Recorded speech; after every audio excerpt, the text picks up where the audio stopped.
আসসালামু আলাইকুম, ওয়েলকাম করছি রিয়াসাদ আজিম। ভিন্ন ধর্ম মতাদর্শী যারা শুনছেন সবার প্রতি আন্তরিক কৃতজ্ঞতা। স্ট্রেইট আলোচনায় চলে যেতে চাই। আপনারা আমার থাম্বনেইল বা ক্যাপশনে যে ব্যাপারটা দেখছেন সেটা অনেকটা চমক জাগা নিয়া। সবাই একটা জায়গায় আমরা চমক এক্সপেক্ট করছিলাম, একটা ব্যাপার নিয়ে সবার আগ্রহ প্রচন্ড। বাংলাদেশের সাবেক ক্যাপ্টেন এবং তার ক্যাপ্টেন্সি ছাড়াটাও ছিল আসলে অনেকটা ঘটনা প্রবাহের প্রেক্ষিতে চান্ডিকা হাথুরু সিংহে তার লাইফটাকে অতিষ্ঠ করে দিয়েছিলেন। তামিম ইকবাল খানের কথা বলছি। তাকে নিয়ে সবার প্রত্যাশা এই মুহূর্তে যে জায়গাটায় নিবদ্ধ সেটা হচ্ছে যে তিনি জাতীয় দলে কবে কামব্যাক করবেন। চান্ডিকা হাথুরু সিং এর চাকরি যায় যায় অবস্থা, ক্রিকেটারদেরকে লাথি লুথিও মারেন ফুটবল টুটবল মনে করে, এবং তিনি টিকছেন না এটা মোটামুটি নিশ্চিত আমি বলতে পারি আপনাদেরকে। এবং যদি শেষ পর্যন্ত চ্যাম্পিয়ন্স ট্রফি পর্যন্ত টিকেও যায় তাহলে আসলে এরকম একজন কোচকে টিকানোটা কতটুকু যৌক্তিক হবে সেই ব্যাপারে আমি হয়তো আমার সবচেয়ে বড় ব্রেকিং নিউজটা দিব। তার যে প্রমাণ রয়েছে লাথি মারা সেটা হয়তো আমি তখন ওপেন করে দিব, সেটা পরের আলোচনা। তিনি টিকছেন না। বাংলাদেশ দলের সবচেয়ে ক্রাইসিস হয়েছে তামিম ইকবালের যে সময়টায়, যেই সময়ে নাজমুল হাসান পাপন প্রেসিডেন্টের দায়িত্বে ছিলেন, সেই সময়টায় নাজমুল হাসান পাপন এখন দায়িত্বে নেই, অপারেশনস চেঞ্জ হয়ে গেছে। So he is coming back, এবং সাকিব আল হাসানকে নিয়ে টুকটাক দ্বন্দ্বকে যারা তামিম ইকবালে ফেরার কারণ হিসেবে অভিহিত করেন, সেই সাকিব আল হাসানও ব্যাক ফুটে। সো আমরা সবাই আসলে মালা গাঁথার চেষ্টা করেছি ফুলে ফুলে জড়িয়ে যে তামিম হয়তো জাতীয় দলে কামব্যাক করছেন এবং চ্যাম্পিয়ন্স ট্রফি খেলবেন। এটা খুবই অযৌক্তিক না, খুবই যৌক্তিক, খুবই যৌক্তিক। কিন্তু অবস্থা দৃষ্টে আমার রিসার্চ, আজকে বাংলাদেশ ক্রিকেট বোর্ডে সকাল থেকে যা হয়েছে, আমি সন্ধ্যা অবধি ছিলাম, যতটুকু বুঝতে পেরেছি ক্রিকেট বোর্ডের কর্মচারী কর্মকর্তা এনএসসির একটা সূত্র আমাকে অনেকটাই কনফার্ম করেছে এখন পর্যন্ত যে ঘটনা, তাতে তামিম ইকবাল ডেফিনেটলি বাংলাদেশ ক্রিকেটের সাথে আরো স্ট্রংলি জড়িত হতে যাচ্ছেন। এবং সেই রোলটা কি হতে যাচ্ছে সেটা তামিমের ব্যাপারে অন্য কারো স্টেটমেন্টের থেকে ভিন্ন একটা ঘটনা অনেক বেশি পরিষ্কার করে দিয়েছে। খালেদ মাহমুদ সুজন, বাংলাদেশ জাতীয় দলের সাবেক ক্যাপ্টেন, বিসিবির সদ্য সাবেক পরিচালক, গেম ডেভেলপমেন্ট কমিটির চেয়ারম্যান, ক্রিকেট অপারেশনসের ভাইস চেয়ারম্যান, তিনি আজকে সকালবেলা তিনি পদত্যাগ করেছেন। তার পরিচালকের পদ থেকে তিনি পদত্যাগ করেছেন। বাংলাদেশ ক্রিকেট বোর্ডের পরিচালক হিসেবে খালেদ মাহমুদ সুজন এখন একটা সাবেক নাম। সাবেক নাম যখন বলছি ঠিক তখন আরেকটা সাবেক শব্দ বলতেই হচ্ছে। মানে খালেদ মাহমুদ সুজন আসলে কোন ক্যাটাগরিতে পরিচালক হয়েছেন? পরিচালক হবার তো ক্যাটাগরি অনেকগুলো, মিলিয়ে নিন। ক্লাব ক্যাটাগরি, জেলা ও বিভাগ ক্যাটাগরি, সাবেক অধিনায়ক ক্যাটাগরি, এনএসসির ক্যাটাগরি। এই যে আমি ক্যাটাগরিগুলোর কথা বললাম, এই ক্যাটাগরি মিলে 25 পরিচালক। সাবেক অধিনায়ক ক্যাটাগরিতে একজনই বাংলাদেশ ক্রিকেট বোর্ডের পরিচালক হতে পারেন, একটাই কোটা, এবং সেই কোটায় খালেদ মাহমুদ সুজন 2013 সাল থেকে এখন পর্যন্ত পরিচালক নির্বাচন করে পরিচালক হয়েছেন। তিনি যখন পদত্যাগ করেছেন, ব্যক্তিগত কারণের কথা বলেছেন, ব্যক্তিগত কারণে হুট করে খালেদ মাহমুদ সুজনের খারাপ লাগা শুরু হয়ে গেল এবং তিনি পদত্যাগ করলেন, এটা বিশ্বাসযোগ্য না, একদমই বিশ্বাসযোগ্য না।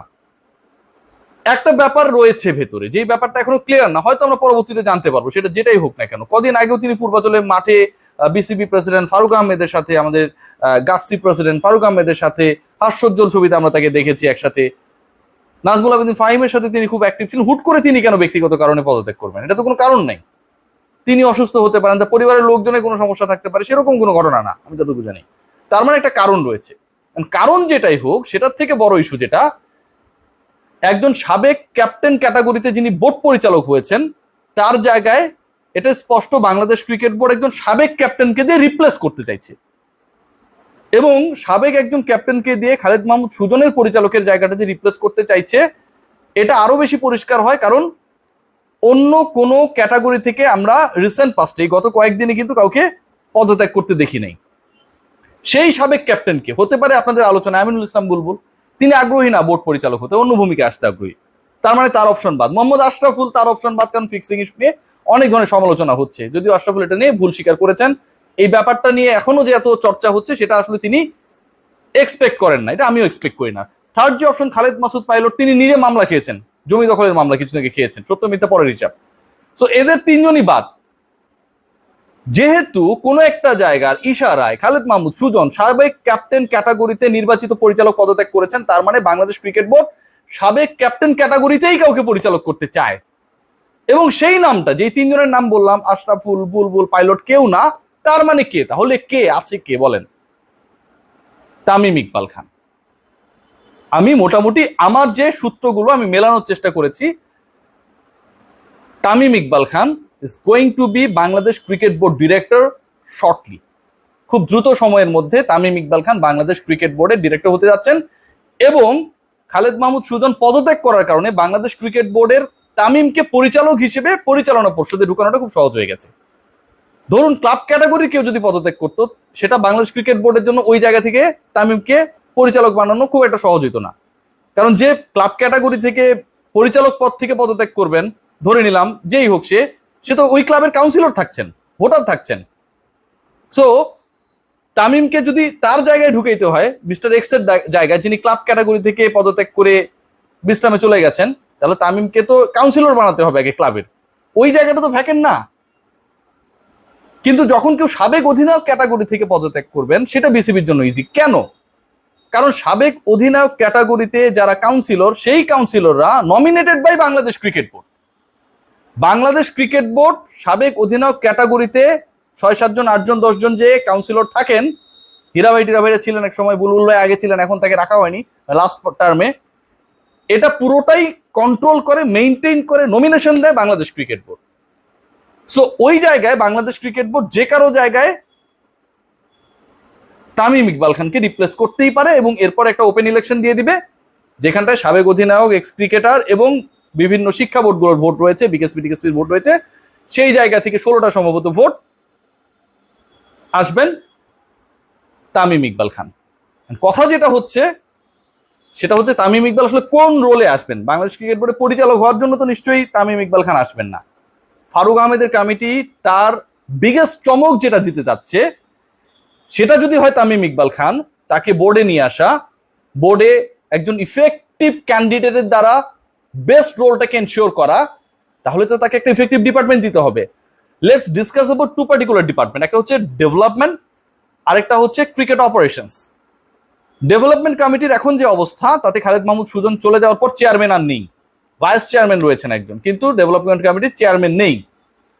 তার মানে ডেভেলপমেন্ট কমিটি চলতে পারে, যেহেতু এখনো একজন ভাইস চেয়ারম্যান রয়েছেন, তাকে চেয়ারম্যান করে দিয়ে অথবা অন্য কাউকে চেয়ারম্যান বানিয়ে ভাইস চেয়ারম্যানকে তার জায়গায় রেখে, এটা ফারুক ভাই ভালো বুঝবে, এটা একটা অপশন রয়েছে।